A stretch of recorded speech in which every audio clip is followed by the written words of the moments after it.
Veja no ICL Notícias, segunda edição. Brasil sob ataque. Elon Musk promove o 7 de setembro bolsonarista. Pede o impeachment de Alexandre de Moraes e provoca Lula nas redes sociais. Supremo se une contra Musk. STF confirma a decisão de Xandão e mantém suspensão do ex no Brasil. Teu passado te condena. Novos áudios revelam Pablo Marçal assustado com a operação da polícia contra fraudes bancárias. Sem chega a aguentar não, hein? O ICL Notícias, segunda edição, está no ar.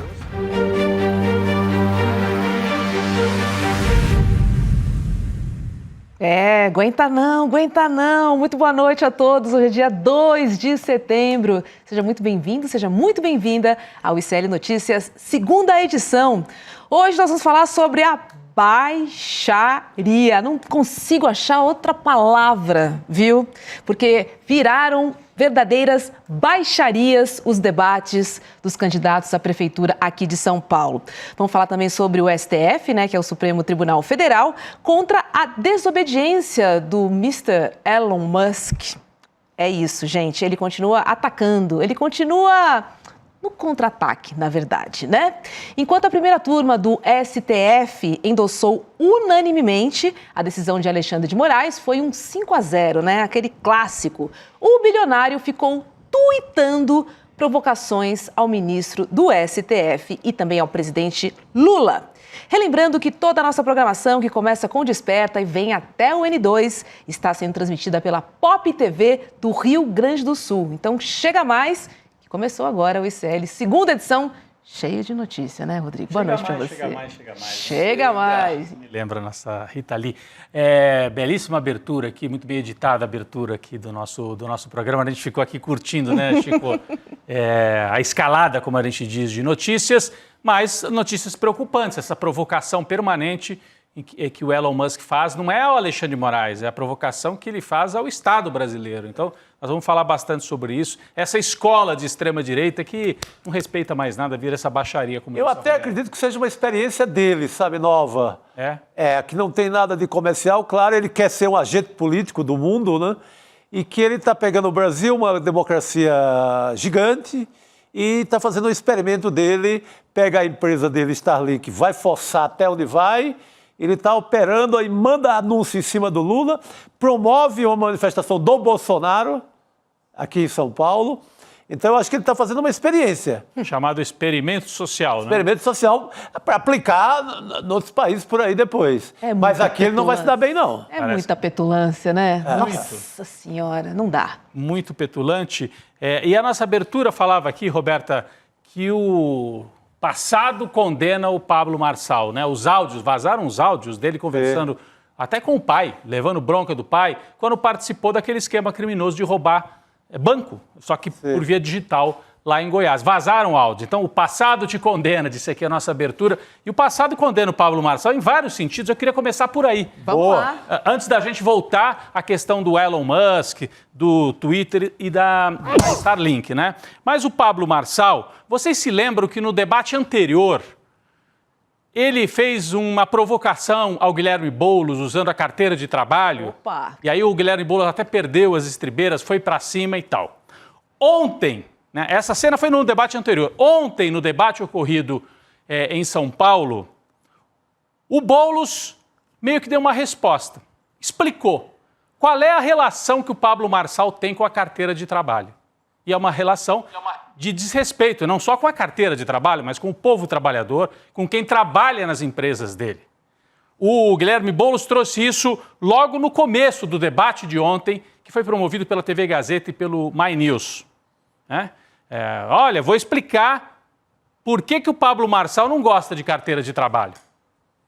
E aí, hoje, as redes sociais, desde ontem, na verdade, mas hoje, as redes sociais do Boulos trouxeram um vídeo explicando essa história. Eu vou detalhar rapidinho, mas primeiro vamos ver o vídeo que a campanha do Boulos está fazendo rodar. É bom prestar atenção, vamos lá. Esse é Pablo Marçal. Para ele, a carteira de trabalho é só uma piada. Ele não respeita nada, ele não respeita ninguém. Ele não é confiável. Bom, esse é o trecho final do vídeo. Obviamente, a gente não pode passar o vídeo inteiro, porque tem uma série de restrições legais à época de campanha eleitoral. Aqui nós estamos vendo imagens deste vídeo. A campanha do Boulos explica um caso concreto envolvendo uma empresa do Pablo Marçal. De que caso que nós estamos falando? Nós estamos falando de um trabalhador contratado por um resort no interior de São Paulo. Resort, esses hotéis de luxo, mantido pelo Pablo Marçal. Chama Resort Digital. Né? Esse trabalhador foi contratado em 2020 e um ano depois, na véspera do Natal de 2021, foi demitido, botado para fora do trabalho, sendo que ele trabalhou um ano sem carteira, sem registro. A turma lá do Pablo Marçal, desse resort, obrigou o sujeito a abrir uma MEI, uma microempresa, né, um microempreendedor individual, e ele foi contratado ganhando R$2.000 como microempreendedor individual, mas na verdade era um funcionário, que inclusive vivia dentro do resort. Na véspera, faltando 3 dias para o Natal de 2021, esse funcionário, que nós não vamos expor aqui, não vamos dar o nome, mas é um caso público, foi demitido. Não é que ele foi só demitido, ele foi chutado no meio da noite. Bateram lá na porta e falaram, sai, você tem que sair agora. Ele, a mulher e os filhos, porque moravam todos na fazenda, uma espécie de hotel fazenda, de resort, no interior de São Paulo. O que fez o rapaz? Abriu um processo trabalhista contra o resort digital do Pablo Marçal. E aí vieram as decisões, em primeira instância e em segunda instância. Essa é a história que esse vídeo da campanha do Boulos conta. Olha o que diz a juíza na primeira instância na sentença. Ela diz o seguinte: não é difícil imaginar que o reclamante, o funcionário mandado embora, dispensado pela reclamada de forma abrupta, tarde da noite, que ele foi demitido de noite, assim, tá, pega as tuas coisas e vaza. Foi assim. Sem tempo de minimamente se programar para encontrar um local para ficar com a sua família, se sentiu desamparado e desmoralizado, razão pela qual entendo devidamente caracterizado o agir ilícito da reclamada. A reclamada é a empresa do Pablo Marçal, né? É aquela linguagem jurídica. Né? O rapaz conta, inclusive, que ele teve que ficar na rua os primeiros dias, ele não tinha para onde ir. Esse é o Pablo Marçal. Não registrou em carteira e, na hora de demitir, fez isso com o funcionário da empresa dele. Portanto, diz a juíza, condeno a reclamada ao pagamento de indenização em favor da parte autora no valor de R$50 mil, considerando para tanto a gravidade do dano, a violação à dignidade enquanto trabalhador, a capacidade econômica da reclamada e o caráter pedagógico da medida. 50 mil só como danos morais, fora a ação trabalhista em si. Condenação total, R$80 mil para esse rapaz que cumpria várias tarefas lá nessa espécie de hotel fazenda do Pablo Marçal. Bom, então a juíza diz, se a gente puder colocar de novo aqui na tela, só para eu retomar uma frase ou outra aqui, né? Ele foi demitido de forma abrupta, né, durante a noite, e ela considerou, então, que tem que pagar pelo que fez.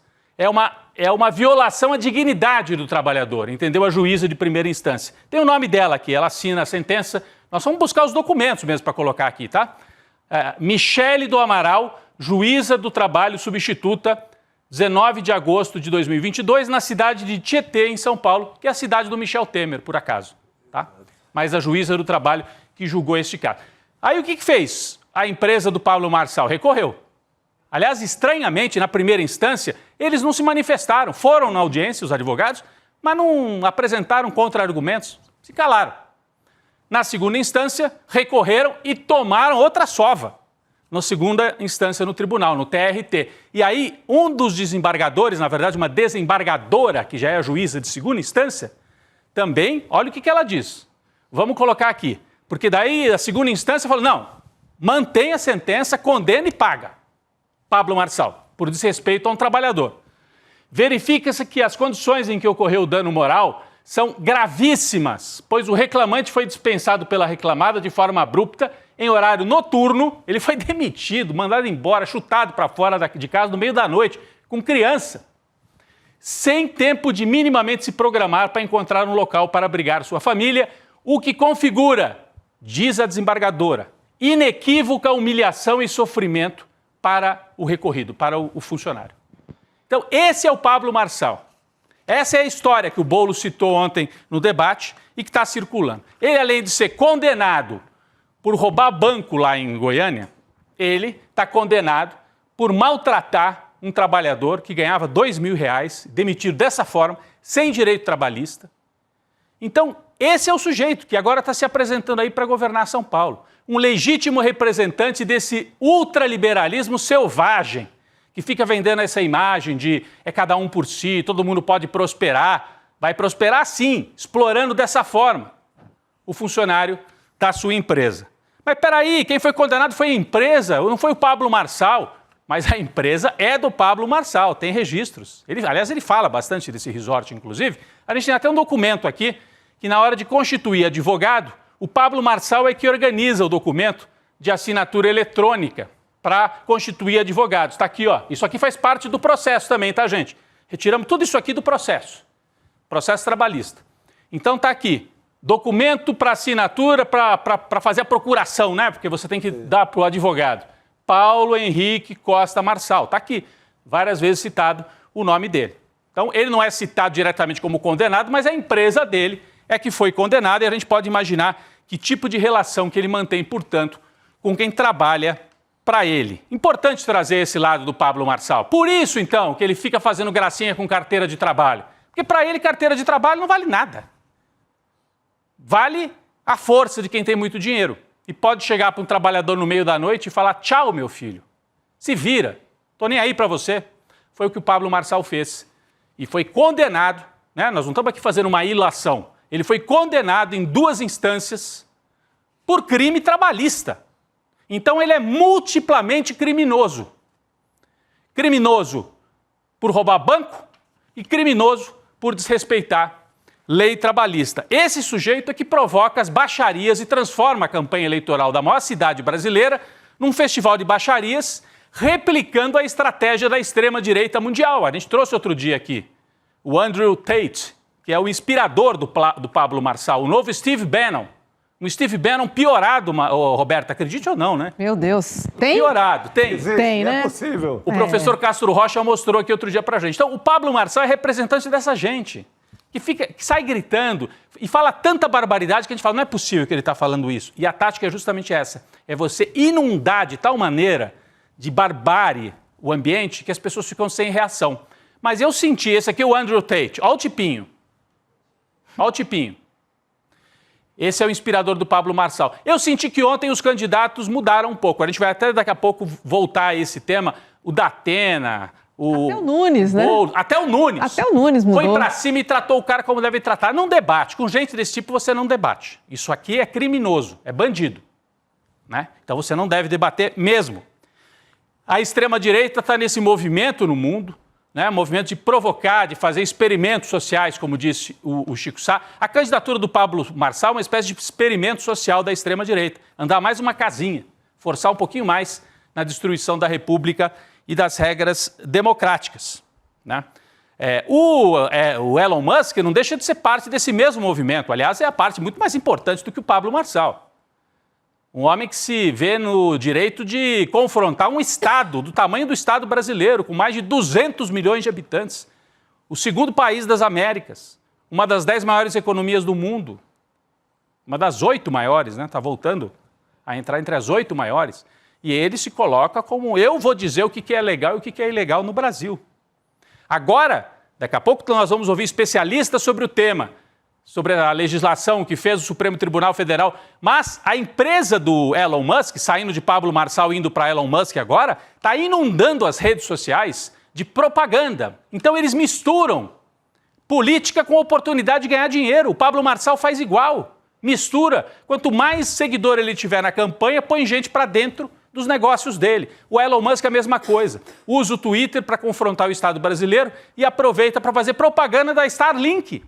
A gente tem manchete sobre isso aqui, separamos algumas aqui do Elon Musk, né? Se quiserem colocar aqui para a gente... Aqui, ó.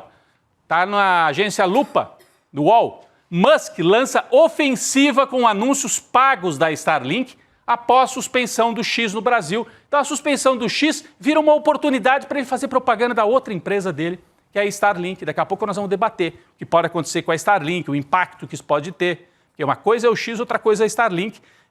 São impactos bem diferentes. E ele faz isso no momento e no dia em que tomou uma sarrafada no STF. Não é o Xandão mais, tá, gente? Não adianta ele fazer gracinha lá com postagem, fazendo de conta que o Xandão é o Voldemort e tal. 5-0, ele vai ter que arrumar 5 Voldemort agora, então, o Elon Musk. 5-0. 5-0 para manter a suspensão da rede social X no Brasil, que é uma questão de soberania. Ou vale a lei do Brasil ou não vale. O Lula já falou sobre isso, o Alckmin já falou sobre isso, os melhores advogados do Brasil já falaram sobre isso. Então, esse é o quadro que a gente vem enfrentando, e o Elon Musk dobrou a aposta de novo hoje. Sabe o que aconteceu? Os Estados Unidos apreenderam um avião do Maduro, da Venezuela. Aí o Elon Musk está aproveitando essa história e misturando o Brasil na história. Olha o que ele diz aqui. A menos que o governo brasileiro devolva os bens ilegalmente apreendidos da SpaceX, acho que ele está se referindo ao quê? As contas que foram bloqueadas não são da X, Olha como ele mistura as coisas, né? As contas bloqueadas foram da Starlink. A menos que o governo brasileiro devolva, buscaremos a apreensão recíproca dos ativos do governo também. Ele está ameaçando o governo brasileiro, dizendo, a justiça brasileira mandou bloquear minhas contas, vou mandar bloquear o avião do Brasil, igual fizemos com a Venezuela. E ele diz, tira até um sarro, espero que o Lula goste de voar de avião comercial. É a ameaça que ele faz, é uma ameaça. Provocador, né? Provocador barato, típico de fascista, né? Típico total. do fascismo aí desses novos tempos. Mas ele teve a cara de pau de dizer isso. E no momento em que a extrema-direita segue forte, assustador o que a gente viu no fim de semana, além do Elon Musk, aliás, eu diria que é mais assustador, na Alemanha, que foi o país do nazismo, partido de extrema-direita que reivindica em parte a herança do nazismo, ganhou a eleição local. É como se ganhasse um estado aqui no Brasil. É como se ganhasse uma eleição para governador, mas lá são voto no partido. Mas o partido de extrema-direita obteve a primeira vitória desde a Segunda Guerra Mundial numa eleição regional na Alemanha. A AfD foi no estado da Turíngia. Chegaram em primeiro, na frente do democrata cristão, dos social-democratas, dos socialistas. Extrema-direita em primeiro na Alemanha, depois de tudo que se passou na época do nazismo. E, ao mesmo tempo, indo para Israel, manifestações de rua, o Netanyahu massacra, matou mais de 40 mil pessoas. Esta semana está sendo cobrado pelos próprios cidadãos israelenses, porque 6 reféns do Hamas foram encontrados mortos.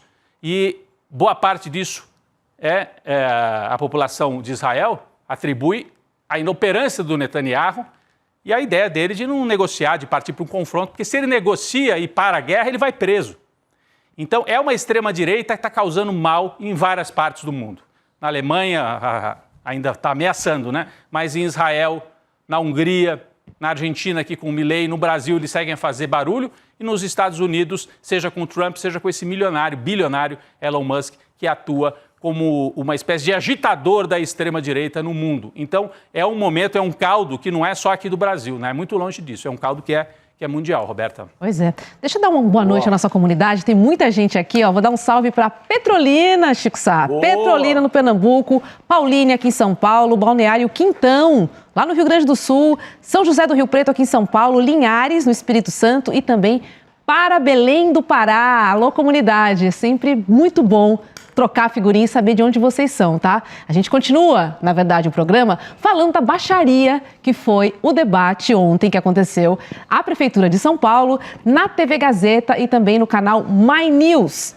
Pablo Marçal, como já era muito esperado, voltou a irritar os rivais. Praticamente todos os rivais. E por pouco não foi agredido pelo candidato do PSDB, José Luiz da Atena. Da Atena, inclusive, contou que foi procurado por Marçal antes do primeiro debate, que aconteceu na Band, para combinar ataque aos adversários. Marçal teria ligado para o da Atena para combinar o jogo. Vamos dar uma vida. Esse sujeito que diz que eu ligo para pedir contrato me ligou um dia antes do debate da Band para tentar armar comigo, eu atacando o Ricardo Nunes e ele atacando o Boulos. Eu falei, rapaz, isso não é ético.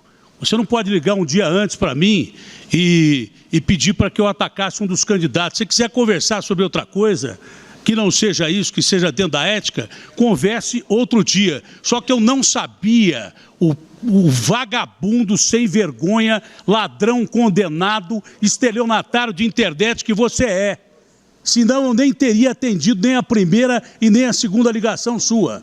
E não quero atender nunca mais. Ligou para mim para que eu batesse do Ricardo Nunes, que ele fosse bater no Boulos. Quero ver se esse cara tem coragem de dizer se isso é verdade ou não. Bom, e ele não desmentiu. Agora, Tabata Amaral também não aliviou nada para o ex-coach. Vamos ver. O Pablo tá todo machão, né? Como ele sempre se apresenta, com exceção de que é contra uma mulher, deve ter algo aí no subconsciente. Mas ele, quando foi pro debate comigo, não respondeu a nenhuma das perguntas que eu fiz. Ou seja, coragem para falar. Vocês sabem o que eu quero dizer. Agora, para sentar a bunda, estudar, ir para a rua conversar com as pessoas, escrever proposta séria, o que me consola, Pablo, é que diferente de você, eu realmente sou de São Paulo. Filha de nordestinos, filha da periferia e eu conheço o meu povo. Isso aqui é terra de gente honesta, gente batalhadora, gente séria. As pessoas podem até olhar e achar graça, porque ainda não sabem que para além de um palhaço, você é um criminoso. Mas tenha certeza que gente séria, como as pessoas com as quais eu cresci, não querem um palhaço como você, não. Elas querem um transporte público funcionando, elas querem mais emprego, elas querem mais educação.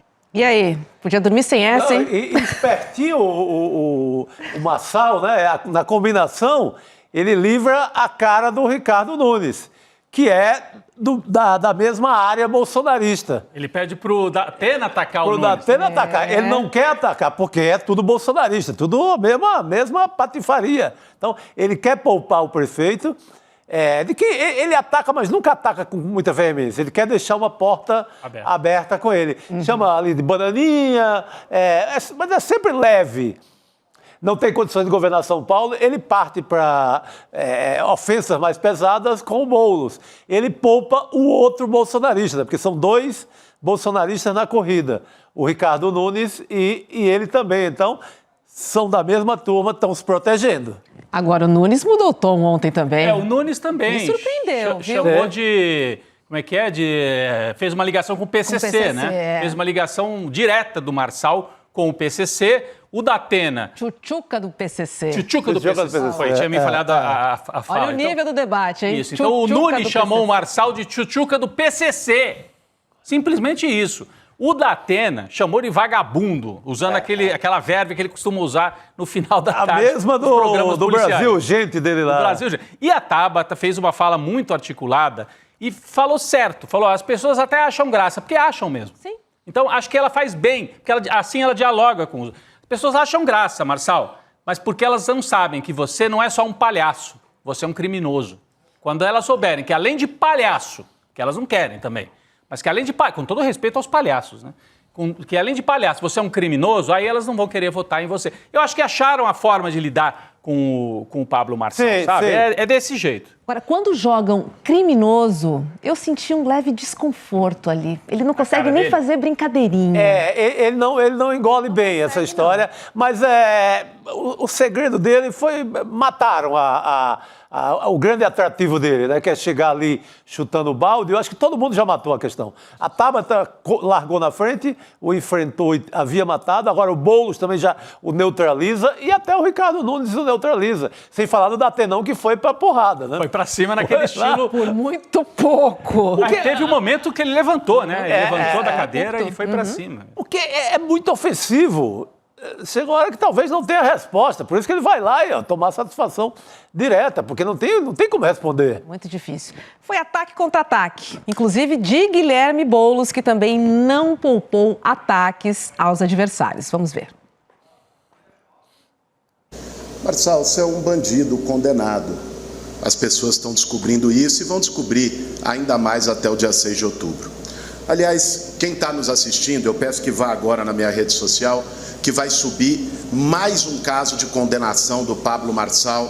Ficou claro agora por que ele zomba da carteira de trabalho, porque ele tem uma condenação na Justiça Trabalhista por humilhar os seus próprios funcionários. Vai subir tudo agora na minha rede, dá uma olhada lá. Eu não converso com criminoso, por isso eu não vou falar com você.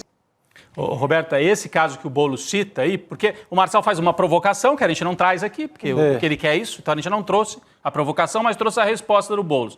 O Boulos responde com este caso que, se você não viu, no comecinho do programa a gente explicou em detalhe este caso que o Boulos cita, em que o Marçal é condenado numa ação trabalhista.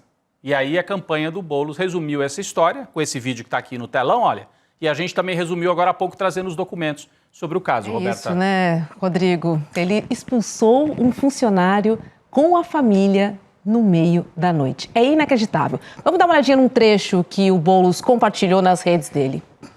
Bota na tela, por favor. Esse é o vídeo, né? Tem o print. A carteira de trabalho é só uma piada. Ele não respeita nada, ele não respeita ninguém. Ele não é confiável.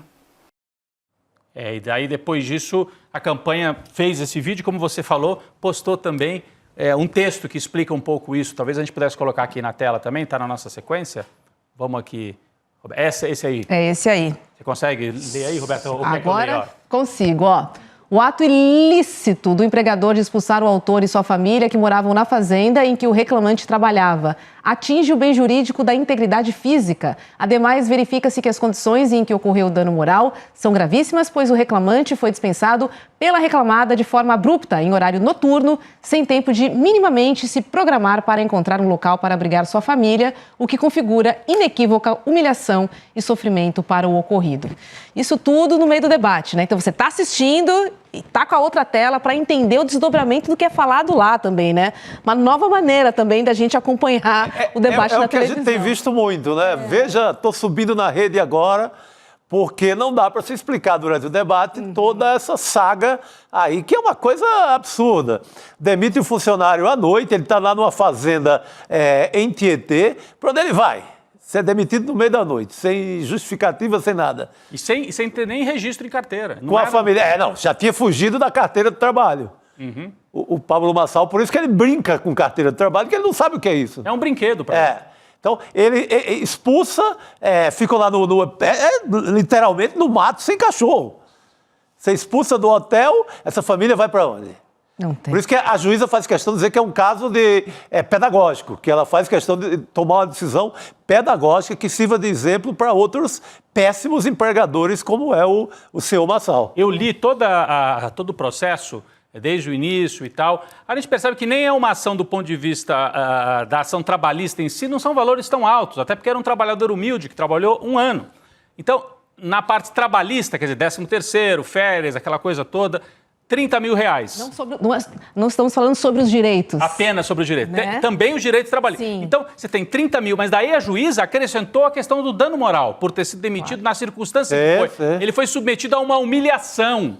Então, essa é a prática do Pablo Marçal. Ele zomba das pessoas. E eu acho curioso que tanta gente ache isso bom, é favorável. Ou engraçado. É engraçado. O que é engraçado? Botar pra fora uma família? Palhaço, ao meu ver, é o Tiririca, que teve 1 milhão e tantos votos aqui. Assim, aí sim. Mas pelo menos não tem esse currículo criminoso que ele tem.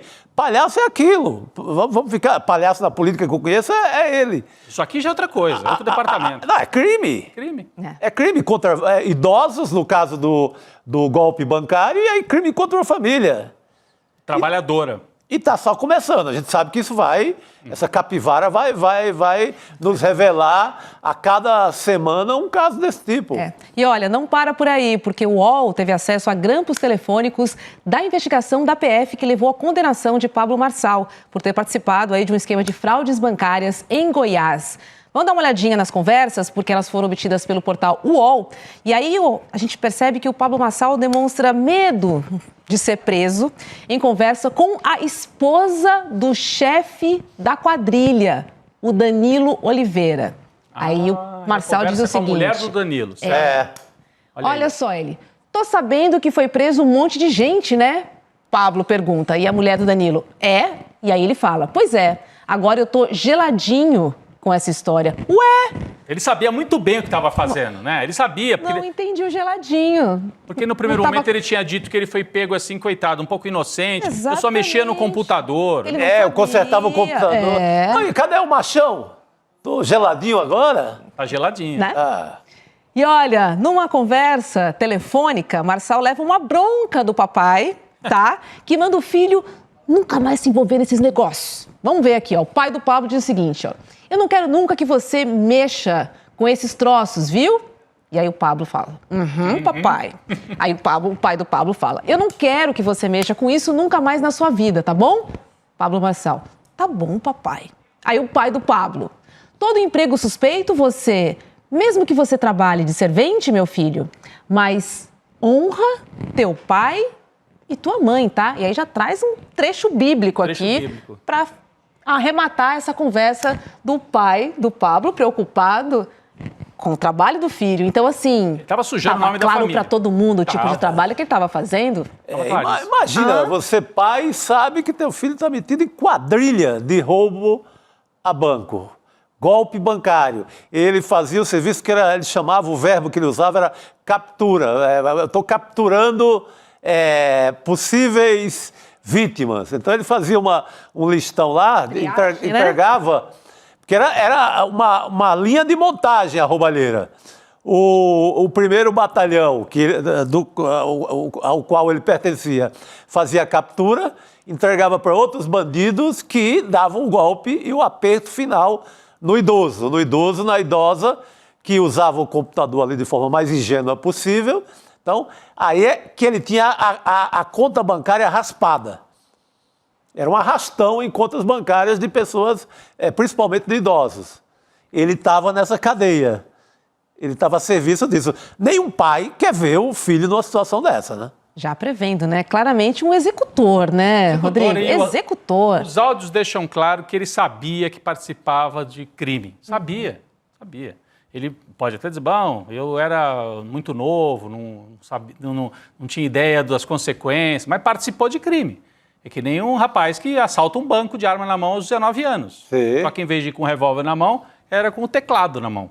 Mas não deixa de ser assaltar um banco. E, na verdade, não é assaltar o banco, porque o cara que assalta o banco rouba o banqueiro. E quem assalta as contas, como fazia a gangue do Pablo Marçal, assalta o correntista. Às vezes um aposentado, um sujeito, uma mulher, um homem de 70, 80 anos que não tem a mesma habilidade tecnológica e cai no golpe, Roberto. Não tem a mesma defesa, né? Não compreendia direito o uso da internet e cai. Os mais vulneráveis, né? Agora, imagina, ó, eu estou vendo o nosso título ali, o capturador de e-mails. Ele agora quer capturar o orçamento da cidade mais rica do Brasil. Ele outro dia gravou. Ele falou, olha que São Paulo pode ser mais importante que o governo federal. Então, o cara que capturava e-mail para gangue de roubar conta de velhinho quer capturar a maior prefeitura do Brasil, o maior orçamento do Brasil e que está com as contas razoavelmente arrumadas. Sim. Olha o perigo entregar isso na mão de um sujeito com essas características, sem limite, que tem uma empresa que demite gente no meio da madrugada, que zomba de carteira de trabalho, que zomba dos velhinhos que ele roubava lá em Goiás. É um forasteiro perigosíssimo. Perigosíssimo. E fizeram muito bem os candidatos. No primeiro momento, não foram no debate, né, naquele segundo, e agora foram, mas mudaram a forma de tratando como é. Como é uma degeneração da democracia. E deixei muito descuidada a Gazeta em algum sentido. Por exemplo, com aquela tela que ele fica atrapalhando quem está falando e fica falando com o público.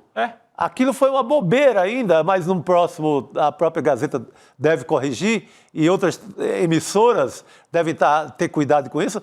Ele ficava ali fazendo mímica, fazendo a palhaçada dele e ocupando o mesmo espaço. Ser corrigido, né, Chico? Bota o candidato que está falando em tela cheia. Na hora, né? Na hora. Ainda dão muito mole, né? Ainda dão. Mas os candidatos acho que melhoraram a forma de interação, o tom. Como vocês falaram, a Tabata foi a primeira que achou o tom. E depois os outros vieram também. O Boulos, até por estar numa condição, estava liderando, pôde ajustar de uma maneira um pouco mais tranquila o discurso, mas tem que ajustar. Não pode ficar tratando como se fosse um sujeito a mais numa disputa, né? Nem pensar. Não dá. Deixa eu trazer outra pauta, porque estamos já há quase 48 horas sem o X, que é o antigo Twitter, né? O bloqueio começou a valer, na prática, a partir da meia-noite de sábado. Eu vou dizer pra vocês, eu tô bem, eu tô ótima. Olha, tá com síndrome de fazendo abstinência? Olha, o que a minha saúde mental agradece de sexta pra cá, que até uma coisa que eu gosto de comentar muito, que é futebol.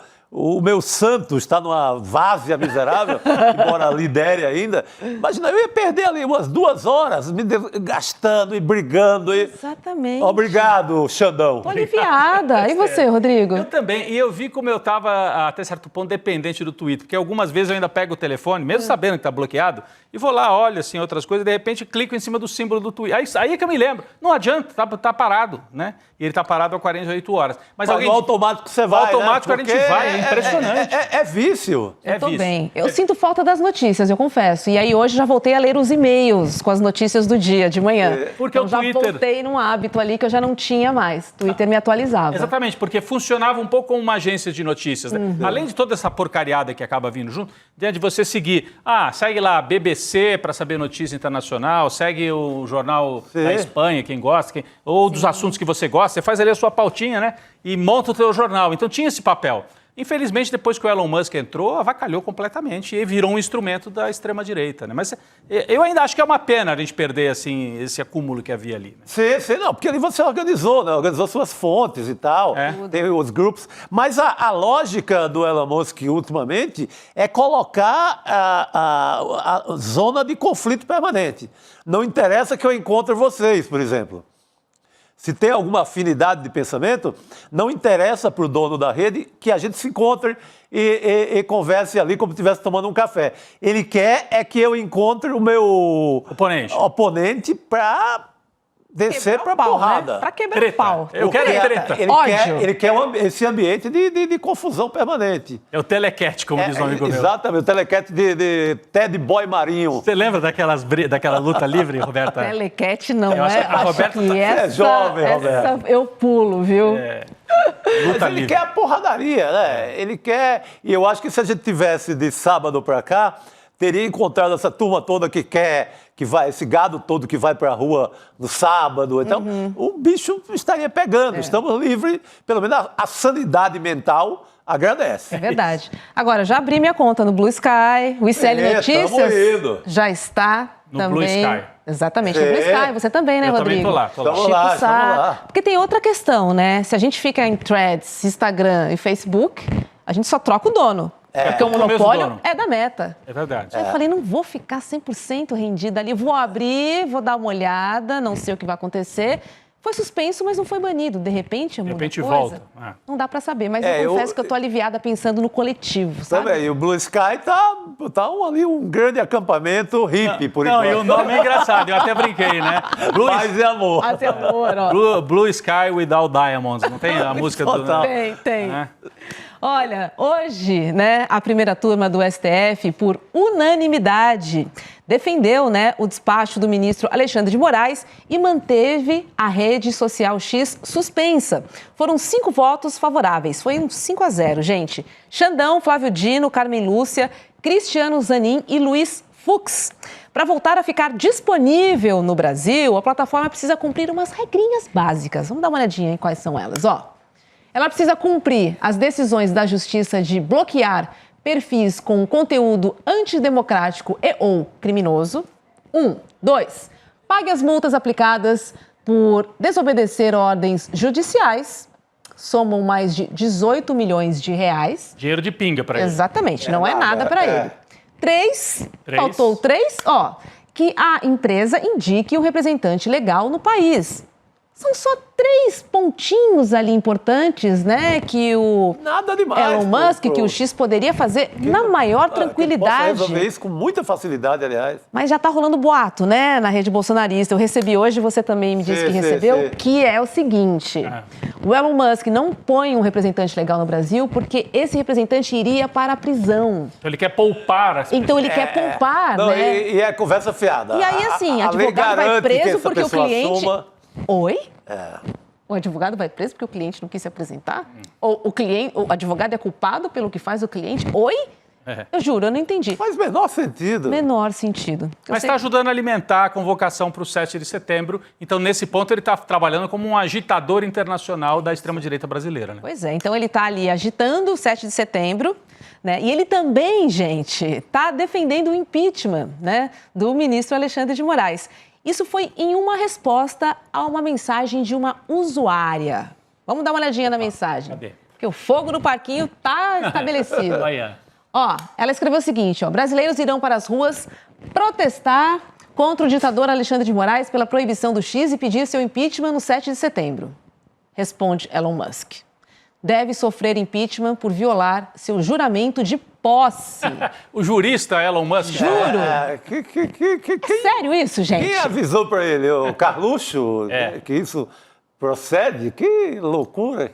Nossa. Eu acho que ele entregou a conta dele para o Carluxo, provisoriamente. Deve ser. Ele tá jogando, ele tá brincando, gente. Tá brincando. Ele tá brincando. Tudo é motivo. Não, e o pior foi a provocação que eu falei rapidamente no começo do programa, que ele fez diretamente ao presidente Lula, porque isso é outra confusão que eles fazem, né? Quem está tomando essas medidas contra a Rede X é o judiciário, é o Poder Judiciário. E eles sabem muito bem, porque nos Estados Unidos funciona exatamente do mesmo jeito. 3 poderes, judiciário, legislativo, executivo. Mas nas postagens o Elon Musk diz assim, o Xandão e o Lula juntos. Tem horas que ele fala que o Lula é o cachorrinho do Alexandre de Moraes e tem horas que ele inverte, que diz que o Alexandre de Moraes age a serviço no projeto socialista, comunista, de esquerda no Brasil. Ele trata como uma decisão de governo, do governo brasileiro, sabe? Não tem nada a ver, é do judiciário. É que nem um juiz tomar uma decisão e falar, olha, você não pagou a pensão, você tem que pagar a pensão.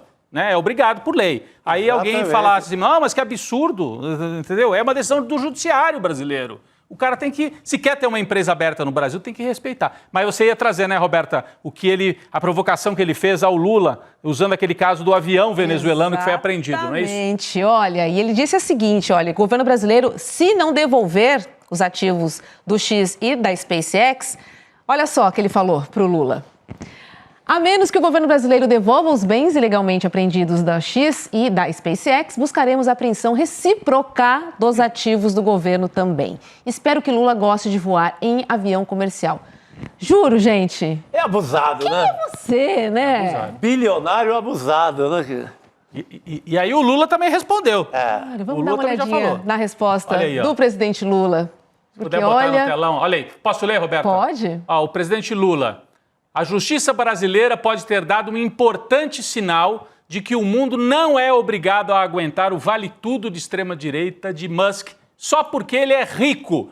E aí o Lula, isso aí é a frase do Lula, entre aspas, toca num ponto fundamental. O mundo está olhando para o que está acontecendo aqui, porque esse é um embate que está acontecendo no mundo. Outro dia a gente mostrou aqui, a França mandou prender o diretor do Telegram, né, de origem russa, preso por violar uma série de regras na França. Está lá preso. Tem embates na Índia. Aliás, na Índia, o Elon Musk foi obrigado a cumprir ordens de retirar contas que estavam disseminando conteúdo ilegal e tirou, viu? E tirou. Mais de 800 pedidos. Mais de 800. E aí, o que o Lula está dizendo é, o Brasil, o judiciário brasileiro, está dando uma demonstração de que o sujeito, por ser bilionário, não vai cantar de galo onde ele quiser, não é dono do mundo. Não é? Tem que botar freio nesses caras. Então, importante o Lula trazer o debate para esse ponto também. E olha, quem também entrou, né, nessa conversa foi o vice-presidente Geraldo Alckmin, em entrevista para a Folha de São Paulo. Vamos ver o que ele disse. Abre aspas, Geraldo Alckmin. O X da questão é que o Elon Musk precisa cumprir a lei. Não é porque é bilionário que não precisa cumprir a lei. A lei é civilizatória, estabelece regra para todos. Bilionário, não bilionário, o que precisa é cumprir a legislação brasileira. De novo, brasileira. É importante falar isso, né? Muito bem explicado, né? Da maneira mais didática do mundo, qualquer um entende, mas ele está se fazendo de desentendido e tocando terror. Tuitando loucamente na linha de combater o Lula, o Alexandre de Moraes e ajudar o amigo dele, que deveria, a essa altura, estar na cadeia e não inventando presepada na Avenida Paulista, né? Então ele tá ajudando nessa agitação, claramente. Esse é um lado da história, o lado político, né? A disputa política. O Elon Musk se colocando, o Chico falou aqui, talvez ele esteja aqui nessa operação, não é nem pela questão comercial, no caso do Twitter, no caso do X, porque ele está perdendo dinheiro. Né? Esse é até um tema que nós vamos daqui a pouco debater com o nosso convidado. Vamos sim. Mas tem a Starlink. Então, tem o tema político e tem o tema econômico e de comunicação para os brasileiros. Uma parte dos brasileiros, não é tanta gente, mas também 250 mil pessoas usam a Starlink. E a Starlink, gente, eu vou dar aqui o testemunho. Eu estive no interior, na divisa de São Paulo com Minas, numa região montanhosa, em que a internet não pega bem. Conversando com um amigo, num sítio lá no interior, ele usa o quê? Starlink. E o que ele me falou? Falou, vocês não têm Twitter? Eu tenho. Porque aqui no meu sítio eu consigo fechar comunicação com a Starlink e entro no Twitter internacional. Então, os usuários da Starlink, não por provocação à decisão do STF, mas porque são usuários, né, dos serviços de satélite, não vale para eles o bloqueio que foi estabelecido pelo Supremo. O que o Supremo vai fazer? Né? Vai cobrar que a Starlink tire do ar o Twitter em território brasileiro? A Starlink poderia fazer isso, mas duvido que o Musk cumpra. Então tem um outro embate e aí vai mexer com... Imagine quanta gente, produtores de pequeno, médio, grande porte no interior do Brasil. São 224 mil... Pessoas? Pessoas que assinam esse serviço. Pessoas que só têm esse recurso. É o único, né? Porque não tem fibra ótica, não tem fiação, não tem como chegar no meio da Amazônia ou num sítio mesmo no Nordeste. Aqui em Minas, aqui em Minas também. As aldeias indígenas também. Sim. Várias aldeias usam também, né? Várias aldeias também usam. Então é algo que... Aí tem um outro... Aí a gente sai do tema político e vai para o tema de conexão. Essa briga pode chegar até aí... Olha, se mexer com 250 mil pessoas, aí pode ficar ruim, né? Não sei se o Elon Musk está esticando a corda para ver se chega até esse ponto, né? E não é legal que essas pessoas sejam penalizadas. Não é legal. Por uma irresponsabilidade do dono da empresa, né? É bem complexo. As pessoas, é interessante que elas continuem tendo garantia de sinal. Sim. Se o dono deixar, né? Aí que tá. Estamos rendidos, somos reféns dessa história. Vamos chamar nosso convidado, que é o Samuel Possebon, que é jornalista e diretor da Teletime News, que é uma publicação especializada em telecomunicações e acompanha esse assunto de perto há mais de 20 anos. Telecomunicações é com ele. Oi, Samuel, seja bem-vindo. Boa noite. Bem-vindo. Boa noite, Roberta. Boa noite, Rodrigo. Boa noite, Chico. Tudo bem? Tudo bom? Tudo bem, Samuel. Conta pra gente qual a dificuldade que o Elon Musk tem em encontrar um representante legal. Porque fica claro que ele tá querendo encrenca. Não é tão complicado assim, né, Samuel? Não, ele não só não é complicado como ele sempre teve, né? Ele resolveu tirar os representantes legais há 2 semanas atrás. Até então ele cumpria todas as regras, todas as determinações judiciais. Ele estava seguindo à risca aquilo que toda empresa que opera no Brasil, seja uma empresa do mundo digital, seja uma empresa do mundo real, tem que fazer, que é, no mínimo, seguir as regras. Você pode até não concordar, entra na justiça, mas enfim, ele sempre seguiu, né? A Starlink segue. A Starlink tem representante legal no Brasil, tem representante judicial aqui no Brasil, então isso não é tão complicado assim de fazer. Realmente tem um componente ideológico aí nessa briga dele, que é muito mais complexo para a gente analisar. Interessante, o Samuel que acompanha esse caso, que entende muito mais do que a gente da parte técnica, né? A gente vinha, e também da parte de negócio, né? Porque é um mega negócio no mundo, né? Entender, para além da questão política e dessa escolha do Elon Musk de virar um jogador internacional, né, da extrema-direita, os interesses dele aqui no Brasil, Samuel, até que ponto ele perde dinheiro com essa suspensão? Qual é o tamanho do Twitter, né? A gente até debatia mais cedo.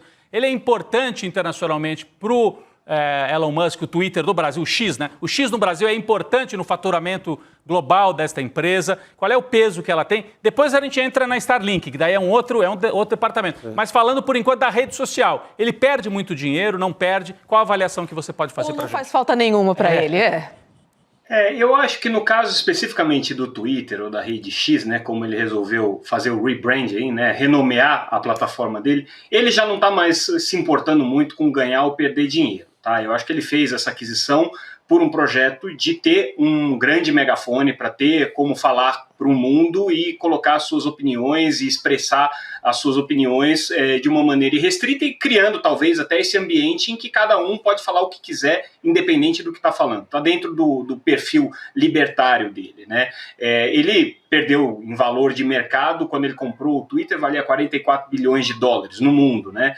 Hoje a gente não tem como estimar isso com precisão, porque, inclusive, o Twitter saiu de bolsa, né? Não é mais listado em bolsa. Mas, assim, se estima que hoje valha 1/10 daquilo. Então, 4 bilhões de dólares. Aqui no Brasil, sempre foi um percentual pequeno da receita do Twitter no mundo inteiro, e, certamente, quando ele desligou o escritório aqui, que já estava pequeno, já tinha demitido muita gente, não vai fazer grande diferença para ele. Então, realmente, não é, do ponto de vista financeiro, para o Twitter não era um mercado importante. Agora, para a Starlink tá? A Starlink hoje tem 3 milhões e 400 mil assinantes no mundo inteiro, é a estimativa que a gente faz. Sempre uma estimativa porque ele não dá esses dados de maneira aberta. Então, de vez em quando ele solta. Em maio, ele disse que chegou aos 3 milhões de assinantes. Então, a gente estima aí que serão uns 3 milhões e 400 mil assinantes hoje que ele tem.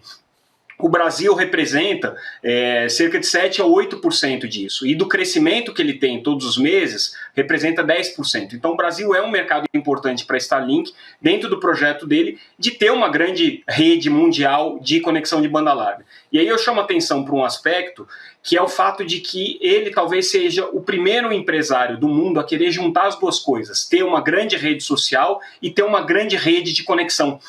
Se a gente pegar o caso do Google, do Facebook, do Netflix, enfim, todas as grandes empresas de internet, nenhuma delas está preocupada em ter o acesso, ter a conexão, né? Todas elas se baseiam aí na conexão de banda larga que cada país tem, cada mercado tem o seu, enfim, né? Elas não construíram redes próprias, salvo em um outro episódio, né, de uma rede experimental e tudo mais. O Elon Musk foi o primeiro que pensou, eu quero ter um grande megafone, que é o Twitter, e eu quero ter uma grande plataforma de banda larga que eu tenho como gerir sem nenhuma interferência de nenhum governo. Isso é um poder que, né, é inimaginável, né? Coisa de filme de 007. Ô Samuel, a gente já vai passar aqui para o Chico Sá, que quer também dialogar, mas queríamos botar aí na tela, você falou do tamanho da Starlink no mundo, quer dizer, no Brasil equivale a 7% dos assinantes no mundo. Então, o mercado brasileiro da Starlink é 7%. 7 a 10%. Olha o tamanho aqui no Brasil, né? Starlink no Brasil. O Chico vinha trazendo esses números, né, Chico? Sim, olha, 224 mil clientes no Brasil, 47% do mercado. Então, é uma fatia grande desse tipo de mercado, né? Claro. Então, é um tamanho importante, né, Chico? Quase a metade, né? Mas, Samuel, pode ser bom. Eu vou me ater a essa questão da determinação da Anatel em tirar do ar o Twitter de quem assina a Starlink. Isso, como é que vai ficar essa novela? Inclusive tem amigos meus que assinam Starlink, estão lá no meio do mato, não estão preocupados com o Twitter. Eles, não, então vamos lá. Dando-se o Twitter. Eles estão preocupados em perder o sinal. Perder o sinal da Starlink. Como é que você vê o próximo passo nessa história? Não, claro que assim, né, a gente tem que avaliar quais são os próximos passos que o ministro Alexandre de Moraes vai resolver dar nessa questão, né? Porque como é que funciona a lógica da coisa? O ministro Alexandre de Moraes tentou, pelos meios ali que ele julgou cabíveis, fazer com que o Twitter, ou X, né, indicasse o representante legal, removesse as contas consideradas golpistas, enfim, né, todo aquele processo que vocês já enumeraram aqui no programa. Como ele não conseguiu, ele deu o passo seguinte, ele procurou a Anatel e falou, Anatel, a partir de agora eu quero que o acesso ao X seja bloqueado no Brasil. Isso é um processo que depende da agência, porque é ela que entra em contato com os provedores de banda larga. São cerca de 20 mil provedores de banda larga no Brasil inteiro, dos que a Anatel tem um registro, porque os que são muito pequenos, a Anatel nem esse registro tem.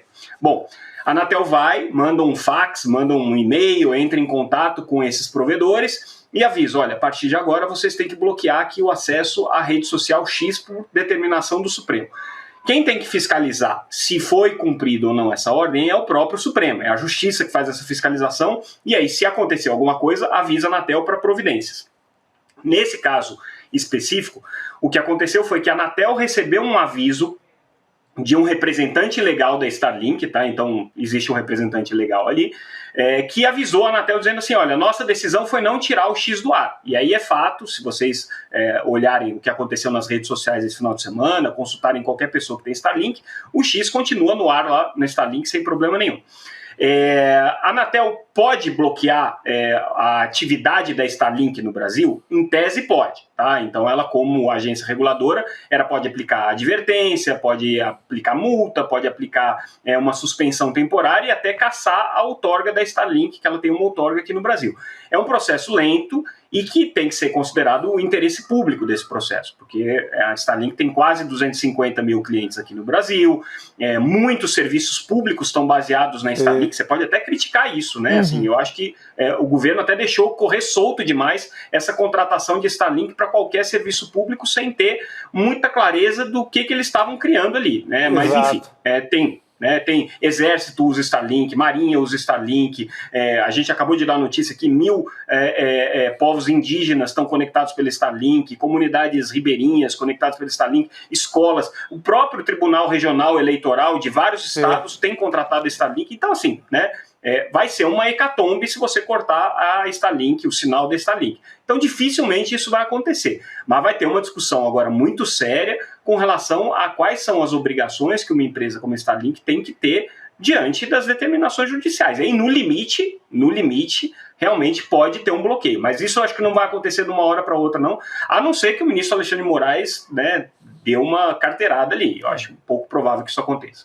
E, Samuel, não existe nenhuma tecnologia nacional próxima, né? Também via satélite que poderia, então, aí trabalhar junto com a Starlink? Se não houver nacional, não existe concorrência, não existe uma Amazon via satélite da vida? Enfim, alguma outra empresa para que a gente não seja refém de Elon Musk e nem de ninguém, sabe?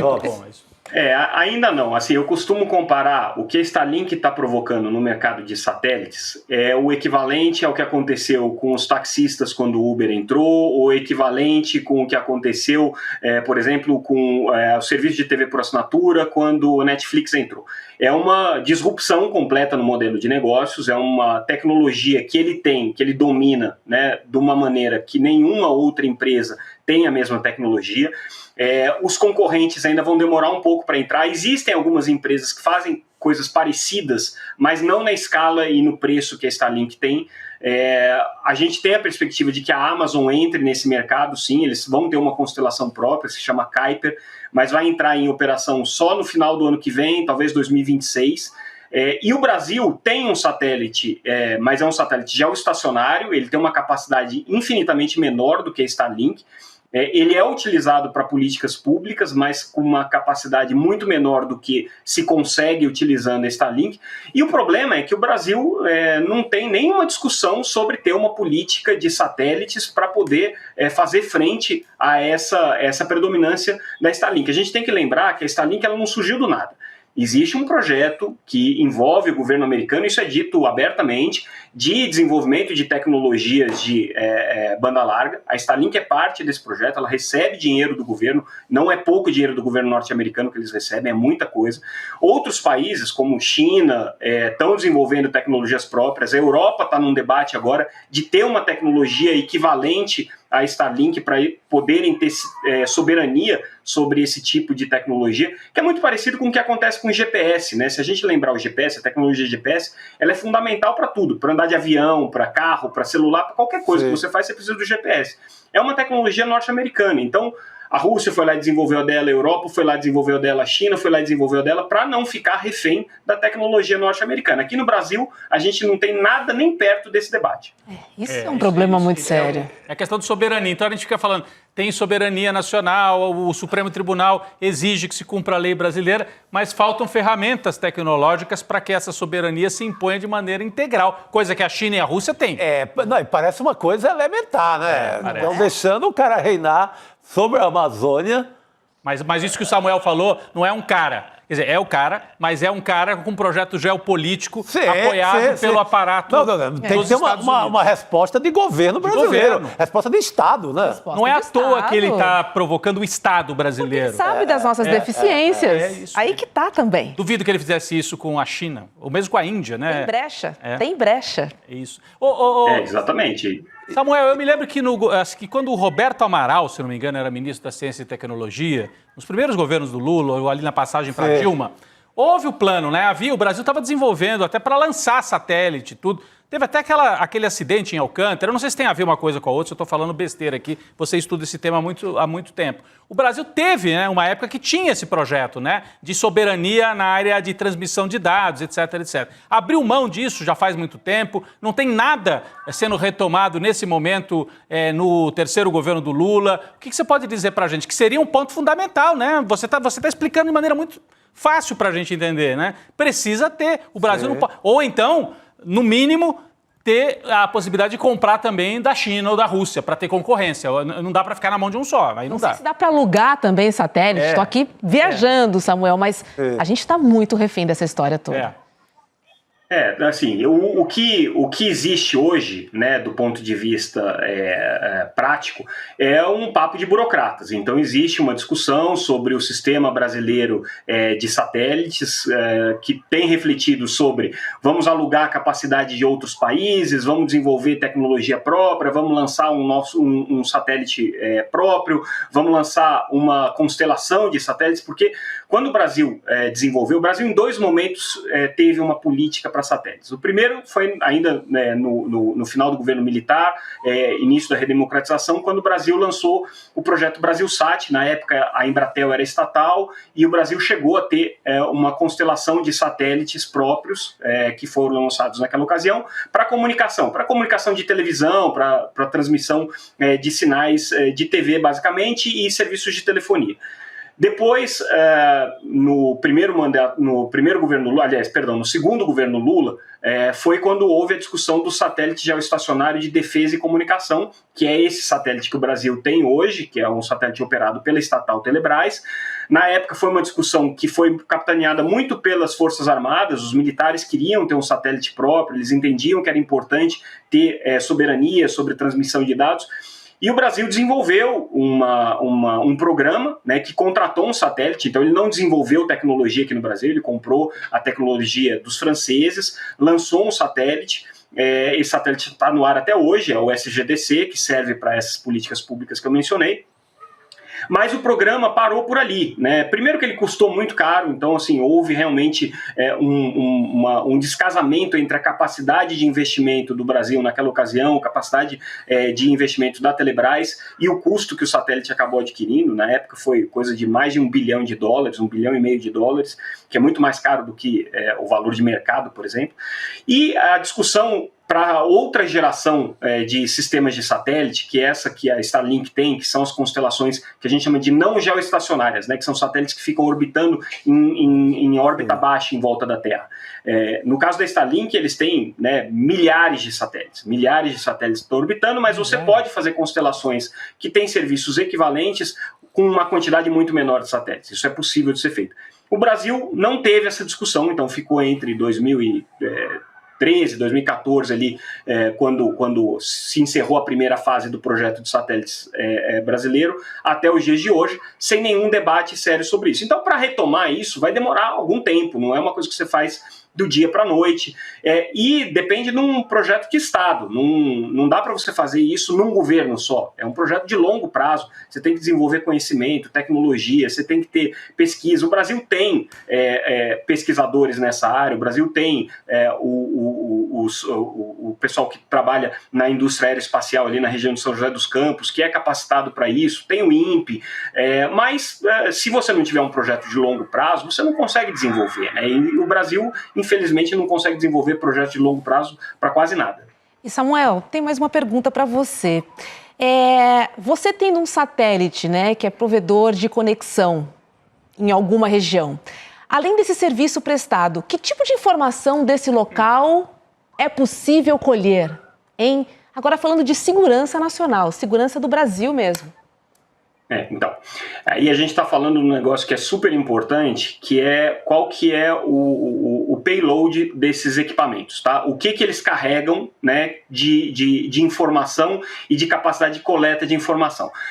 Ninguém tem muita clareza do que está embarcado nos satélites da Starlink. tá? Como eu disse, ele é um projeto que está muito alinhado e casado, e isso é público, não tem, ninguém está falando de teoria da conspiração aqui, tá? É um projeto que está alinhado com um projeto do governo norte-americano. Tanto é que quando o Elon Musk resolveu se meter ali na guerra da Ucrânia com a Rússia, ele tomou partido da Rússia naquela ocasião e mandou cortar o sinal da Starlink da Ucrânia, né, que era fornecido pela OTAN. A OTAN estava entregando Starlink lá para a Ucrânia poder combater os russos.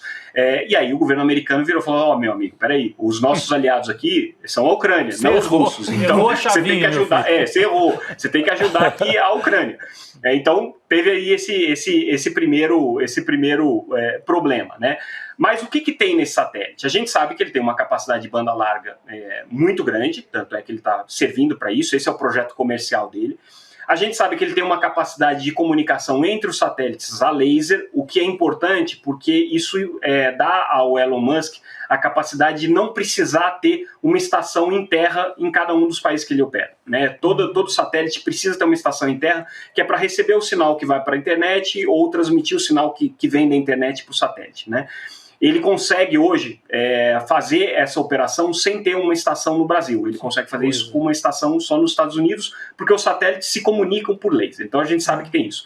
Na época do Bolsonaro, ele tinha uma conversa de que ele ia conseguir escutar o desmatamento da Amazônia. Ninguém entendia direito o que era isso que ele estava querendo dizer, tá? Mas, na verdade, o que ele tem é uma capacidade de observação. Até onde a gente sabe, ele tem, nesses satélites da Starlink, embarcados alguns elementos que permitem você fazer observação por imagem e por radar do solo, que é uma área importante no mercado dos satélites. Hoje você precisa disso para mapas, para agricultura, para mineração, para defesa, né, para muita coisa que utiliza imagem, não é só capacidade de comunicação de banda larga.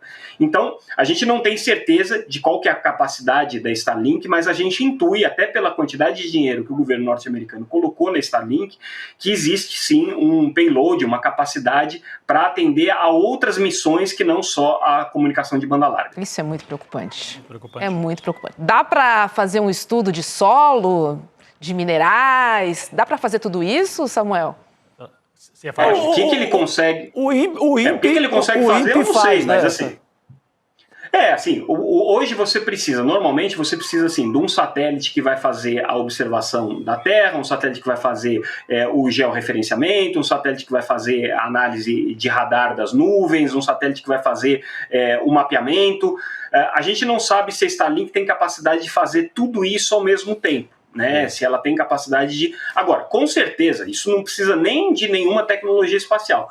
Com certeza, quando você bota uma Starlink num navio de guerra brasileiro, ou coloca ela numa tropa brasileira que está no meio da Amazônia, o Elon Musk sabe exatamente onde está esse navio e exatamente onde está a tropa. E ele sabe isso porque ele tem a capacidade de bloquear um usuário que está fora da área em que ele contratou o serviço. Se você contratar o serviço da Starlink na Colômbia, atravessar e vir para o Brasil, ele vai te bloquear, porque ele vai dizer, não, você contratou na Colômbia. Né? Inclusive tem um caso engraçado que está acontecendo agora, ele está vendendo a Starlink dentro do Irã, e o governo do Irã está entrando com uma ação contra a Starlink porque o Elon Musk está vendendo o serviço lá dentro do Irã. Então assim, ele consegue controlar esse tipo de posição, né? Pelo menos isso ele com certeza tem capacidade de fazer. Samuel, só para a gente encerrar e para a gente entender como é que funciona nos Estados Unidos, a Starlink reina por lá também, assim como reina por aqui? Sim. A Starlink hoje... existem outras empresas que fazem banda larga via satélite, mas nenhuma com a tecnologia que a Starlink tem e com a capacidade que a Starlink tem. A gente tem muitas constelações que estão surgindo para atender o mercado de internet das coisas, que é um mercado de comunicação, mas não de banda larga, é para comunicação de máquinas. Então, por exemplo, para movimentar maquinário agrícola, para você conectar o campo, para eventualmente algumas aplicações de mineração. Então, tem outras constelações que estão surgindo, mas com a tecnologia da Starlink nos Estados Unidos, ela, por enquanto, reina imbatível. Você vai ter a Amazon, que tem promessa de entrar, você tem algumas outras constelações que estão surgindo aí, os chineses já estão lançando os próprios satélites para tentar fazer alguma coisa parecida. A Europa, como eu disse, está num debate nesse sentido, mas hoje, assim, ele está algumas voltas na frente de todo mundo. Preocupante, inclusive viu? No garimpo, né, Samuel? Inclusive no garimpo da Amazônia assim, é usado em larga escala também. Também pelos garimpeiros. Exatamente. A gente citou a parte boa, eu vou citar os garimpos também para contraponto. Ai, o nosso Garimpo, lítio. Traficante, tem de tudo. Todo mundo usa Starlink, todo mundo precisa de conexão à internet, né? Pro bem e pro mal. Não tem distinção. Exatamente. Tá certo. Samuel, volte mais aqui no N2. Nossa, foi muito esclarecedora. Muito bom. Né, parabéns pelo essa trabalho nossa da entrevista. Teletime. Eu que conheço pouco a área, tenho me informado muito por lá. É isso. Parabéns. Obrigado, gente. A gente é uma publicação especializada, mas sempre que a gente pode ajudar aí o mundo a entender um pouco mais esse emaranhado das telecomunicações, vai ser um prazer poder contribuir com vocês. Bacana, obrigada. Esse assunto não sai de pauta tão cedo, porque mesmo que resolva essa questão com o STF em relação ao X, tem essa questão que é muito importante também, né, do Brasil estar rendido a uma tecnologia de um gringo muito louco e que acha que manda no Brasil. Eu achei até que era mais grave, por exemplo, que a gente já teria questão de ter uma resposta a isso, mas assim, você não tem em empresas a tecnologia igual o cara. Ele realmente está na ponta nesse sentido. Mas chegou a hora de alertar para isso, que é soberania nacional. Né? Você tá ali... E é uma operação do governo dos Estados Unidos junto, né? Então, história que os nossos liberais aqui ficam falando, não, olha, é a livre iniciativa. Nos Estados Unidos, quanta coisa é a livre iniciativa com um bom empurrão? Não, o governo dos Estados Unidos nunca botou um centavo sem um grande interesse. Veja essas operações que a fachada é para combater o tráfico na América Latina, do velho DEA, do Departamento de Combate ao Narcotráfico na América Latina. Sempre foi usado também para espionagem. Para mapear. Para mapear, para monitorar grupos políticos na América Latina. Então, a gente sabe. Para tortura, que ajudaram a mapear e torturar gente de esquerda na América Latina inteira. Então, não saiu um centavo da Casa Branca que seja inocente, né? É verdade. E para ele, né, o nosso lítio, a gente sabe o peso que tem, a importância que tem para todas as empresas. Né, de Elon Musk. Mas acho que está aberto um grande debate agora também, né? Veio essa confusão, essa treta ligado ao X, ela vai abrir um campo para uma bela discussão. Nos deu oportunidade de uma bela discussão. Eu lembro do Samuel Possebon e a Teletime, na época em que o grande debate era sobre as teles. Lembra quando tinha disputa, os grandes grupos? Quando se privatizou, né? Houve a privatização na época do Fernando Henrique, depois foram formados os grupos, alguns estrangeiros, os outros com capital brasileiro, e era uma guerra. E das poucas pessoas que conhecia também o aspecto técnico e o aspecto comercial, as duas coisas andam juntas, né? E ele já cobria isso desde aquela época, né? Então, agora mudou um pouco o foco. Não são as teles aqui locais disputando o celular, mas o mundo via satélite. Né? Constelação, como ele é. O dono das constelações que vem... Ele falou que centenas de satélites, ou milhares, né, que são... Eu achava que eram 3 ou 4 satélites. O cara está chegando no Irã. Meu Deus, é muito poder. É muito poder. Vamos voltar a falar, gente, da decisão, na verdade, né, da primeira turma do STF, que confirmou a suspensão do X, né? A decisão foi unânime, 5-0, e votaram já Xandão, Flávio Dino, Carmen Lúcia, Cristiano Zanin e Luiz Fux. Para conversar com a gente, eu chamo agora o Cacai de Almeida Castro. Muito boa noite, Cacai. Foi uma decisão tomada em plenário virtual, né? E eu vou colocar alguns pontos dessa discussão de hoje no STF para a gente conversar. Os ministros destacaram que a empresa não vinha cumprindo decisões judiciais e lembraram que a liberdade de expressão não é um valor absoluto. E disseram que as redes sociais precisam ser regulamentadas. Disso todos nós sabemos, né? Só nos resta a resposta de quando. E quando? Né? Porque está congelado. Aquele belo ensaio que tinha disso, o Arthur Lira vai engaveta para sempre. E botou no fundo da gaveta.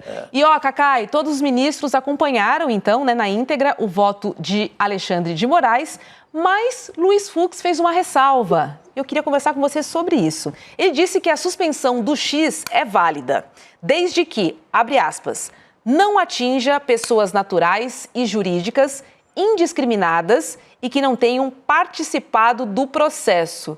Vou pedir a sua ajuda para traduzir esse juridiquês para a gente, por favor. Cacai. Olá, Roberta, Chico Sá, Rodrigo, alegria estar aqui com vocês, uma alegria enorme. Olha, esse processo tem algumas coisas bastante importantes e relevantes. Esse detalhe do Fux, que ficou vencido, mas que eu posso tranquilamente destrinchar isso para vocês.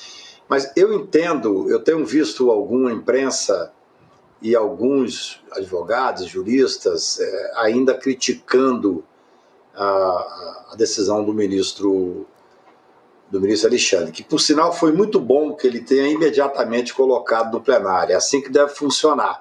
As decisões monocráticas, elas, quando tem urgência, elas têm que ser dadas. Mas a gente discute muito isso e é importantíssimo que imediatamente a decisão seja levada ao plenário, como fez o ministro Alexandre. Ele deu a decisão dia 30 e hoje já está, por unanimidade, a grande maioria foi do despacho dele foi mantido.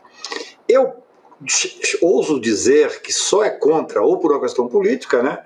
Existe uma tentativa de desmoralizar o Supremo, desmoralizar o Alexandre, especialmente por parte desses que sabem que está chegando a hora de terminar o inquérito de 8 de janeiro e que eles serão iniciados, serão denunciados e deverão ser condenados.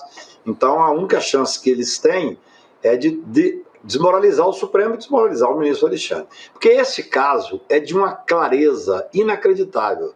No dia 28, o ministro Alexandre tinha dado a determinação, já havia descumprimento de ordem dele, outra vez foi descumprida a ordem dele, e aí se você for analisar o despacho do ministro do dia 30, ele é um despacho, claro, um despacho que tem uma extensão muito forte, mas é um despacho bastante claro e fala que está suspendendo até que sejam cumpridas as decisões que estavam sendo descumpridas, ora essa.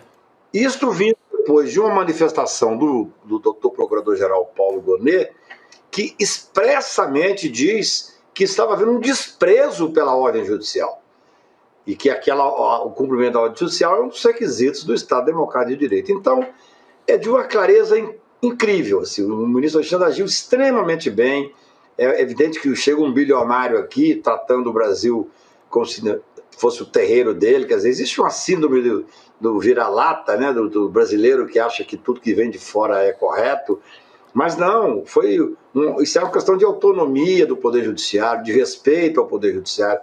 O que o ministro Fux pareceu querer dizer é que a decisão que vai um pouco além, suspendeu, mas disse que quem tentar burlar a decisão, o ministro Alexandre disse, usando alguns tipos de equipamento, esses teriam que pagar uma multa. Até a própria OAB se manifestou a respeito de mais ou menos isso também. O ministro Fux quer dizer que a suspensão é correta, até porque está havendo descumprimento de ordem judicial. Gente, esse tal de Elon Musk, ele teve a ousadia de tirar a representação do Brasil e de não indicar ninguém para representar. Quer dizer, ele podia fazer o que ele quisesse, porque ele não seria atingido pela legislação brasileira. Isso é escárnio. Escárnio, está dando voz a todo mundo, entendeu? Ô, Cacai. Então... Oi. Não, conclui. Você estava concluindo ainda o seu raciocínio, diga. Não, é só para dizer o seguinte, existe uma discussão assim, mas vem cá, se você acessa o X de outra forma e tal, pode ser atingido, que é o que o ministro Alexandre determinou, mas eu acho que ele determinou dizendo que não pode haver a burla da decisão dele. Não se pode usar, eu sou muito ruim de tecnologia, até queria ter visto esse cidadão que estava antes de mim aqui, ver se eu aprendi alguma coisa. O Samuel. Mas me parece uma clareza solar, ou seja, se você tem uma decisão judicial e tenta burlar essa decisão, pode ser atingido sim. Eu teria que fazer uma análise de como é que é essa burla, aí talvez eu não tenha condições tecnológicas para poder enfrentar. Mas o X da questão, por unanimidade, foi mantida a decisão do ministro Alexandre no seu todo, quer dizer, por 4-1, essa questão do que foi atingido e tal. Mas você está falando de autonomia, gente. Se você tiver tempo, leia o despacho do ministro Alexandre. Ele coloca a gravidade do que essa plataforma fazia, que foi uma plataforma usada para poder disseminar discursos de ódio, disseminar maldade contra o Supremo Tribunal Federal e apoiar a tentativa de golpe de 8 de janeiro. Está dito claramente no dele. Não é pouca coisa não, gente. Entendeu? Agora, é muito engraçado. O dono da Telegram foi preso a semana retrasada em Paris, pagou uma fiança de 5 milhões de euros e tal, sai para poder ir, mas não pode sair do Brasil, foi mantido, o passaporte dele está retido. Isso ninguém critica, é como se o Brasil estivesse fazendo absurdo, não, está cumprindo a lei, está cumprindo a Constituição. Agora, a única coisa que eu faço, uma reflexão, para todos nós é que eu acho que esse crescendo, esse cidadão, ele não está aqui fazendo besteira por qualquer motivo, não. Hoje ele soltou uma série de coisas contra o Lula e tal.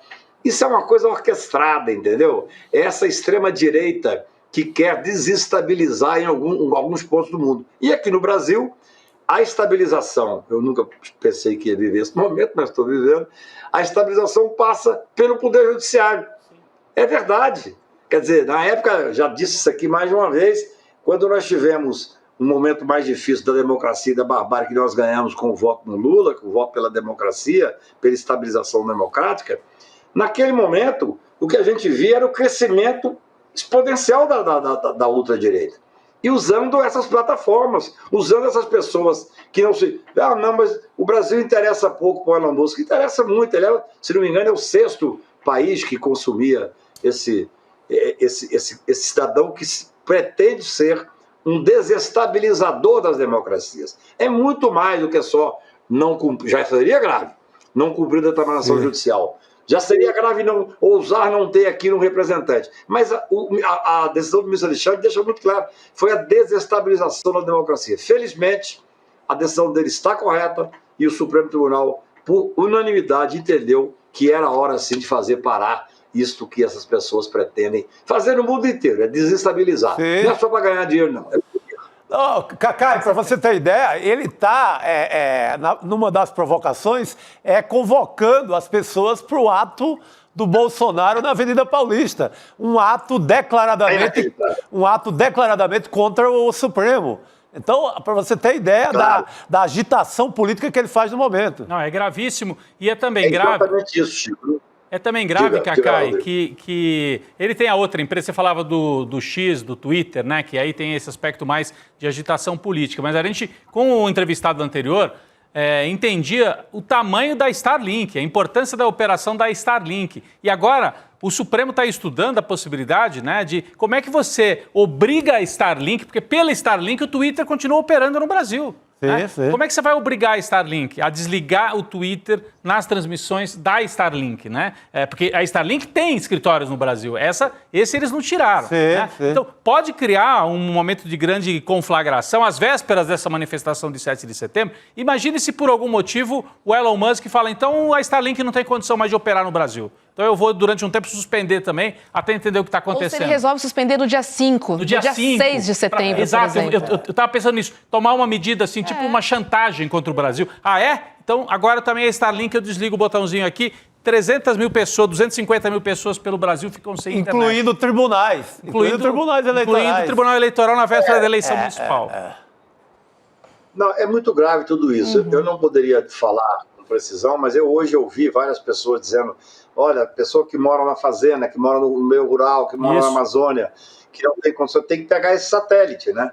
Então, o que nós não podemos fazer, Rodrigo, você levanta uma questão muito séria, mas o que nós não podemos fazer é, por causa dessa ameaça e tal, a gente deixar de querer ver cumprida a legislação brasileira, ver respeitado o Poder Judiciário brasileiro. Quer dizer, se tiver um passo adiante e tiver uma chantagem dessa, tem que haver meios de fazer o enfrentamento. O que não pode acontecer é, por causa dessa hipótese de uma possível desestabilização, fazer com que um grupo desse poder todo venha brincar com a legislação brasileira. Eu acho que a decisão do ministro Alexandre veio em boa hora, poderá ter consequências sobre o espectro da Starlink. Parece que sim, são, pelo que vi, 300 e tantas mil pessoas que são atingidas, seria ruim, tribunais e pessoas que moram na Amazônia e tal. Mas olha, é assim que se faz, no meu ponto de vista, avançar. É fazer um enfrentamento dentro da Constituição. É muito interessante isso, né? Assim, eu gosto de repetir essa história. Quando era estudante, na época do AI-5, aqui, eu fundamos o Centro Acadêmico de Direito da UNB, eu e meu querido amigo Fernando Ortega, tentávamos sempre colocar direitos em cima dos momentos todos de discussão, porque a Constituição era uma Constituição que vinha da ditadura. Agora que nós temos uma Constituição que veio num momento da democracia, de fortalecimento da democracia, nós temos que entender que não existe direito absoluto. Essa fajutice de falar, não, o que o ministro Alexandre fez foi contra a liberdade de expressão. Absolutamente, mas não é contra a liberdade de expressão, é fazer cumprir a Constituição brasileira, com tudo que isso significa, inclusive com o risco de pegar um cidadão que é bilhardário, que potencialmente ninguém sabe exatamente, eu pelo menos não consigo entender muito qual é a jogada dele. Ele apoia a ultradireita e às vezes não sabe nem quem está apoiando. Ele é uma pessoa mas um cara não chega até onde chegou sem ter uma estratégia. E a estratégia dele no Brasil, está clara no voto do ministro, era desestabilização da democracia, servindo a ultradireita. Agora vai apoiar esse movimento de 7 de setembro, que é um movimento perigosíssimo. Você veja bem, a chamada do movimento, em parte, foram memes dizendo que 7 de setembro vai ser fogo. Pega fogo. Pega fogo. Pega fogo. No momento que nós tivemos no Brasil crimes de forma concatenadas, botando fogo no Brasil inteiro. E vários crimes estão ali postos, Roberta. Vários. Não é só botar fogo em mata, não. É a questão da poluição do ar, é a questão de ter que fazer as pessoas saírem dos locais que moram por um tempo além do razoável. Ou seja, eu ouvi dizer de alguns policiais que eu respeito muito que está sendo feito um relatório substancial em relação a essa questão das queimadas. E tem que ser feito. Muito. Agora, você veja bem, nós estamos há um mês, menos de um mês. Nós temos uma semana do 7 de setembro, agora semana que vem. Se esse chamamento vier no momento de desestabilização e vier um ato deste, como está se pretendendo talvez fazer com chantagem, não tem saída. A saída vai ser fazer o que a França fez lá com o presidente da Telegram. Pelo menos esse cara, porque ele não é americano. Até onde sei, ele é da África do Sul, ele não tem cidadania americana. Então, assim, uma prisão dele repercutiria imediatamente ele estando nos Estados Unidos. Porque o tal do Alain, que tem prisão preventiva decretada no Brasil, não foi extraditado, porque eles dizem, mas aqui foi crime de expressão. O dele é muito mais que crime de expressão. Ele está sendo organizado, ele está sendo investigado naquele inquérito 4.900 e alguma coisa, por organização criminosa, por obstrução de justiça. Então isso é uma coisa que os Estados Unidos entendem muito bem, entendeu? É isso. Então, vindo uma reação desproporcional dele, não tem saída. O Poder Judiciário tem que manter a coerência e fazer o que for preciso fazer. Isso aí. Preocupante, Cacai. Já fiquei aqui, fui lá na frente, já fui nas eleições. Porque ele pode velar as eleições, gente. Acho que não Mas pode, Rodrigo, pelo que o Samuel falou. Ele controla em alguns tribunais. Na região norte, em alguns locais de votação, enfim. É tudo muito sério que a gente está vivendo. Ele estaria cometendo crimes que pode ter uma repercussão imediata na esfera dele. É bom que a gente lembre que esse cidadão, até onde sei, mora nos Estados Unidos, mas não é americano. Ele é sul-africano, né, então, de origem. Aliás, a fortuna da família. Exatamente. A determinação de prisão pode ser cumprida. Quer dizer, a certa irresponsabilidade parece que faz parte do espírito dele. Mas tem que ter limites. Eu acho que o Supremo colocará esses limites. É isso. Estamos todos aqui de olho e nessa expectativa, né? Porque não dá. Esse cabo de guerra com o Brasil já é demais, né, Cacai? Aí já é demais.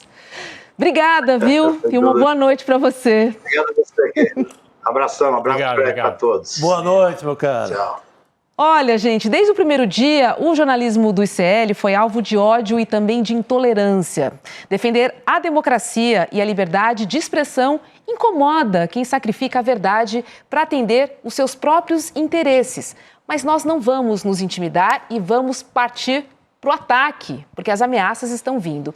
E o ICL, para nos defender, montou um conselho de defesa para proteger os jornalistas que seguem firmes na guerra por sua independência, pelo jornalismo corajoso. E agora, mais do que nunca, precisamos do seu apoio para fortalecer a nossa comunidade. Para ajudar, você pode se tornar membro do ICL e dessa forma você apoia, a democratização do acesso à informação no Brasil através do nosso jornalismo independente. Você pode fazer a sua assinatura no Plano Solidário, que doa uma bolsa de estudos para quem não pode pagar e ainda garante a sua vaga com um pacote de presentes. presta atenção. Tem livro autografado, O Cão Mijando no Caos, do Chico Sá. Prepara com a apresentação do professor João César Castro Rocha. Maravilhoso. Que é muito valiosa nesse livro. Prepara o dedinho para assinar, hein, Chico? Livro autografado do Chico Sá. Aprendi com o Rodrigo quando ele teve que autografar mais de 1000 livros. É divertido. Tem também o livro O Negócio do Jair, da nossa colega Juliana Dalpiva. Tem também um boné jornalismo independente, tem também uma caneca jornalismo independente e o certificado digital de membro solidário. E olha, aproveita para se inscrever logo e aproveitar essas novidades todas que a gente vai lançar nesse pacote. E tem também mais uma novidade, que é o lançamento do programa do Chico Pinheiro, do nosso querido CP, logo mais aqui na nossa Hoje estava por aqui o Chico Pinheiro, preparando a estreia, gravando a estreia do programa dele. É isso, né? Então aproveito também para convidar toda a nossa comunidade, porque no dia 5 de setembro, que é quinta-feira agora, vai ter o lançamento de uma nova série, O Preço da Independência. E eu vou mediar um bate-papo, né, juntamente com Chico Pinheiro, com Juliana Dalpiva, com Leandro Demore e Eduardo Moreira. A gente vai conversar e exibir alguns trechos, né, dessa primeira série, do primeiro episódio, na verdade, dessa série que conta um pouco dessa história, desses ataques e ameaças, né, que sofreram Leandro Demore, Juliana Dalpiva e também Eduardo Moreira. Então não perca e faça a sua inscrição, tá? É online gratuito, mas tem que garantir a sua cadeirinha lá. Vai lá e corre no icl.com.br, se inscreva e eu quero todo mundo na quinta-feira comigo, às 8 horas da noite. Na Semana da Independência. Na Semana da Independência e vamos falar sobre liberdade de expressão, vamos falar sobre democracia numa semana tão importante, né? Importantíssimo, manter ICL vivo e independente. Isso, tem gente que fala assim, o jornalismo que vocês fazem é isento? Ou é neutro? Não, eu falo neutro é shampoo. E isento é a empresa que tem isenção de imposto. Agora, independente é um termo bom, né? É um termo bom. Independente. Isento é, inclusive, as grandes emissoras. Que estão isentas, não pagam imposto e tal.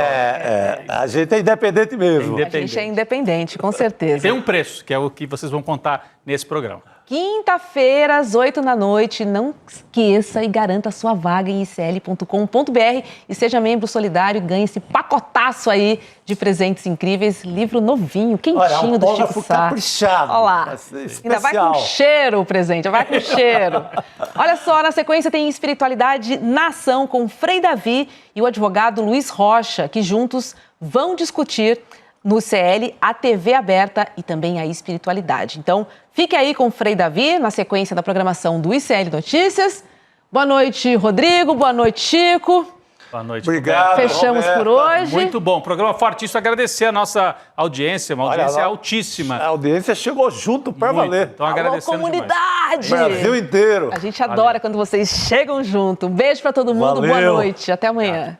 Nós estamos em guerra pela verdade. O jornalismo do ICL tem sido alvo de ataques incessantes e é isso que acontece quando se decide abrir mão da publicidade, afastando os interesses da elite econômica e dos poderosos desse país. Mas o ICL é assim e nós não vamos desistir. No dia 5 de setembro, uma quinta-feira às 8 horas da noite, venha junto comigo, Eduardo Moreira, Juliana Dalpiva e Chico Pinheiro debater, discutir e tentar entender como nós podemos manter a nossa independência e enfrentar os incessantes desafios. É um encontro online e gratuito para todo mundo.